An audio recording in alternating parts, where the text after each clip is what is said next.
Hello everyone. आज की video में मैं आपसे सिद्धियों के बारे में डिस्कस करूंगी। वैसे तो सिद्धियों की बात अगर की जाए तो उसके पीछे बहुत बड़ा साइंस है, लेकिन फिर भी मैं मुझे शॉर्ट वीडियो बनानी है, तो इसलिए मैं इन शॉर्ट में ही आपको छोटा सा एग्जांपल देके समझाऊंगी कि सिद्धियां होती क्या हैं। सिद्धियां जो है वो होती हैं कि हमारा तुम्हारा ही एक सूक्ष्म बॉडी होती है, तो वो सूक्ष्म जो बॉडी है वही सिद्धियां होती हैं। तो सिद्धियाँ बनने के लिए एक प्रोसेस होता है कि जब मनुष्य भक्ति करता है, किसी देवता की भक्ति करता है, जैसे हनुमान जी की भक्ति करता है। और यहाँ पे भक्ति या यहाँ पे ध्यान दें कि यहाँ पे भक्ति करने का मतलब ये नहीं है कि जो आजकल मॉडर्न युग में लोग करते हैं कि अपने बस नहाए-धोए अपने घर में और मंदिर के आगे खड़े होके बस धूप बत्ती जलाई, घंटी घंटी बजाई थोड़ी देर के लिए, बस हो गई भक्ति। ये भक्ति नहीं है, ये तो बस ऐसे ही पूजा है। ठीक है? तो भक्ति का मतलब ये है कि जब हम किसी देवता के प्रति पूरी तरीके से समर्पित होते हैं और उनके लिए हमारे अंदर भाव होता है, तो फिर उनका नाम जाप सॉरी मतलब जाप करते हैं या नाम जाप भी करते हैं, ऐसी बात नहीं है। तो नाम जाप और मंत्र जाप करते हैं, तो वो भी एक तरीके से यही होता है कि हम किसी देवता के प्रति समर्पित हैं, किसी भगवान के प्रति समर्पित हैं। तो जब हमारी स्पिरिचुअल ग्रोथ होती है, वो जाप के दौरान जब हमारी स्पिरिचुअल ग्रोथ होती है, तो स्पिरिचुअल ग्रोथ होने के बाद हमारे सारी जैसे हम हमारी अलाइनमेंट होती है। तो जैसे हमारे सातों चक्र में से कोई भी, जैसे फॉर एग्ज़ाम्पल हृदय चक्र तक कुंडलिनी पहुँच गई किसी की और वो मर गया। मरने के बाद जो व्यक्ति है वो हनुमान जी की भक्ति करता था, हनुमान जी का जाप करता था। तो वो मरने के बाद उसका जो सूक्ष्म शरीर होगा, तो वो हनुमान जी के तरह ही देखने में हो जाएगा। तो जैसे हनुमान जी के हम दर्शन करते हैं विग्रह रूप में, तो वैसे ही देखने में उसकी जो सूक्ष्म बॉडी है वो पूरी तरीके से हनुमान जी का स्वरूप ले लेगी। जब वो स्वरूप ले लेगी तो वो हनुमान जी की सिद्धि कहलाएगी। और वो सिद्धि ब्रह्मांड में, यूनिवर्स में अगर कोई भी ऐसा व्यक्ति ढूँढेगी कि जो हनुमान जी की भक्ति करता हो। जब वो ऐसे व्यक्ति को ढूँढ लेगी कि जो हनुमान जी की भक्ति कर रहा है और हनुमान जी का ही जाप कर रहा है उसकी तरह, तो वो उनसे अपनी तरंग जोड़ के कनेक्शन बना लेगी। जिस तरीके से जब हम किसी से चेक करवाते हैं, तो सामने वाला जिसकी थर्ड आई से वो जब वो चेक करता है, तो वो हमें बताता है कि आप हनुमान जी का जाप करते हैं और आपके पास हनुमान जी है। तो हनुमान जी हैं तो मतलब ये नहीं है कि जो राम भगवान जी के साथ जो हनुमान जी थे, वो हनुमान जी साक्षात आपके पास आके खड़े हो गए। इसका मतलब ये नहीं होता, इसका मतलब ये होता है कि हनुमान जी की जो सिद्धि है, जो कि देखने में भी हनुमान जी ही जैसी लग रही हैं, वो आपसे कॉ उस उन्होंने आपसे कॉन्टैक्ट किया और वो आपकी अपनी भी स्पिरिचुअल ग्रोथ कर रही हैं और वो आपकी भी स्पिरिचुअल ग्रोथ करवा रही हैं।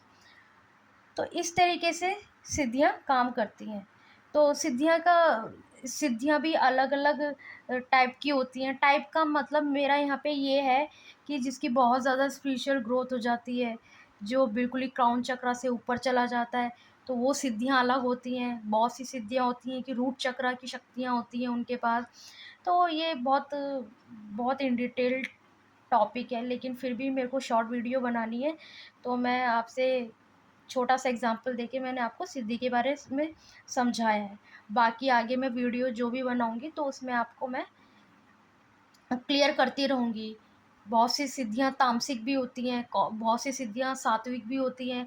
सिद्धि किस तरीके से हमें हार्म भी कर सकती हैं, ऐसा नहीं कि सिद्धियाँ हार्म नहीं कर सकती, हार्म भी कर सकती हैं हमें। लेकिन इसके बारे में मैं अपने आने वाली वीडियो में बताऊँगी। तो इसलिए कहते हैं कि जाप की बहुत इम्पोर्टेंस है, क्योंकि जब जाप हमारे शरीर में भरता है, तो हाँ, कोई भी अगर देवी-देवता हमारे पास आता है, तो वो सवारी नहीं देगा। मतलब किसी-किसी को होता है कि किसी के शरीर पे आ गई, वो खेल रहा है, इस तरीके से चीज़ें नहीं होती। जो जाप के थ्रू जो देवी-देवताओं से संपर्क बनाते हैं, वो बेटर होता है। ठीक है? वो बहुत अच्छी चीज़ है, लेकिन जो भोग देके और साधना करके ज़बरदस्ती सिद्धियों को बुलाते हैं, फिर उसे बंधन लगा देते हैं, फिर वो काम करवाते हैं, वो एक अलग प्रोसेस है, उसके बारे में तो मैं बात ही नहीं कर रही। क्योंकि मेरा जो यहाँ पे जो पर्पस है, यहाँ पे सिर्फ़ भक्ति से पर्पस है, क्योंकि मैं भी ये सब चीज़ें नहीं करी। मैंने भी जो भी मैं भी जाप ही करती हूँ, और मेरा भी ये प्रोसेस नहीं है। मेरा जो एम है, वो सिर्फ़ और सिर्फ़ परमात्मा है, ना कि सिद्धियाँ हैं। तो इसलिए इंसान को सिद्धियों के लालच में कभी भी साधना नहीं करनी चाहिए। और ये चलो, इस टॉपिक के बारे में बात नहीं करूँगी, वरना बहुत ज़्यादा लॉन्ग हो जाएगी वीडियो। तो बस आप ये समझें कि हमारा तुम्हारा शरीर ही सिद्धियाँ बनता है। अगर कोई दुर्गा माता की भक्ति करता है, तो वो मरने के बाद दुर्गा माता का स्वरूप ले लेगा और उनकी सिद्धि बन जाएगा। और अगर कोई काली माता की भक्ति करता है, तो वो काली माता का स्वरूप लेके और वो सिद्धि बन जाएगा। तो यही सिद्धियाँ हैं जो किसी भक्ति भाव वाले व्यक्ति को अट्रैक्ट करती हैं, और उनके पास जाके और वो अपनी भी स्पिरिचुअल ग्रोथ करती हैं और उस व्यक्ति की भी ग्रोथ करती हैं भक्ति में, ताकि उसकी भी स्पिरिचुअल ग्रोथ हो और उनकी भी मुक्ति हो। तो इसलिए आफ्टर डेथ भी स्पिरिचुअल ग्रोथ का प्रोसेस चलता रहता है, लेकिन बहुत ज़्यादा स्लो प्रोसेस होता है। तो कहते हैं ना कि हमारा जो मनुष्य योनि जो मिली है हमें, हम तो बहुत सौभाग्यशाली हैं कि हमें मनुष्य योनि मिली है। लेकिन किसी को इसका पर्पस नहीं पता। आज के टाइम में किसी को पर्पस नहीं पता कि हमें मनुष्य योनि मिली क्यों है, जबकि मनुष्य योनि जो है हमें परमात्मा को खोजने के लिए मिली है। लेकिन आज पर कोई परमात्मा नहीं खोज रहा, सब के सब अपनी ही इंद्रियों को तृप्त करने में लगे हुए हैं। तो इसलिए हमें सौभाग्यशाली होना चाहिए कि ये एक मनुष्य योनि है, जिसमें बहुत फास्ट प्रोसेस चलता है कि हम अपने आप को मोक्ष मोक्ष दिला सकते हैं। वरना और किसी योनि में कोई भक्ति नहीं कर पाएगा। मनुष्य वो पशु योनि भी होती है, कितनी योनि होती है, 84 लाख योनियाँ होती हैं। लेकिन एक मनुष्य योनि है कि इंसान जो है अपने इस मनुष्य जीवन काल में भक्ति करके और परमात्मा के पास पहुँचे। तो ये हमें एक मनुष्य जब जन्म लेता है, तो एक तरीके से मनुष्य को अपनी एक लास्ट अपॉर्चुनिटी समझनी चाहिए और उसका फुली एडवांटेज लेना चाहिए। फुली एडवांटेज क्या? फुली एडवांटेज यही है कि हम ज़्यादा से ज़्यादा भक्ति करें और भगवान का स्मरण करें, और यही पर्पज़ है बस, और यही भक्ति का पर्पज़ यही होना चाहिए। और इस तरीके से सिद्धियाँ जो है एस्ट्रल वर्ल्ड में काम भी करती हैं।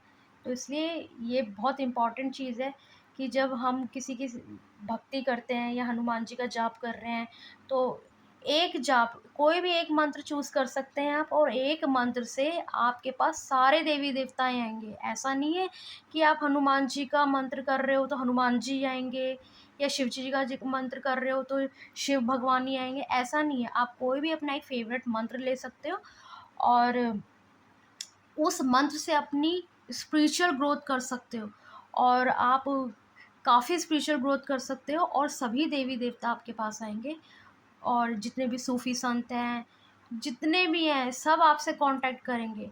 ऐसा नहीं है, बस आपको एक मंत्र जो भी है, आपका वैसे तो सोर्स मंत्र देखने में पता लग जाता है कि किसका कौन-सा सोर्स मंत्र है, लेकिन अगर किसी को नहीं पता अपना सोर्स मंत्र, तो आप कोई भी एक सात्विक मंत्र लेके आप अपनी स्पिरिचुअल जर्नी स्टार्ट कर सकते हैं।